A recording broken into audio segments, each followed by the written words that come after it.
Match হচ্ছিল আয়ারল্যান্ডের ডাবলিনে, কিন্তু মালাহাইড ক্রিকেট ক্লাব মাঠে আয়ারল্যান্ড জাতীয় ক্রিকেট দলের সমর্থক ছিলেন গুটি কয়েক, বরং মাশরাফি বিন মুর্তজার দলকে ঘিরে ছিল উচ্ছ্বাসের জোয়ার।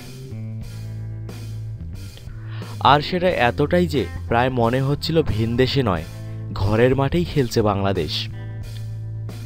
স্থানীয় প্রবাসীদের মধ্যে বাংলাদেশ দলকে কেন্দ্র করে ছিল ব্যাপক উৎসাহ উদ্দীপনা।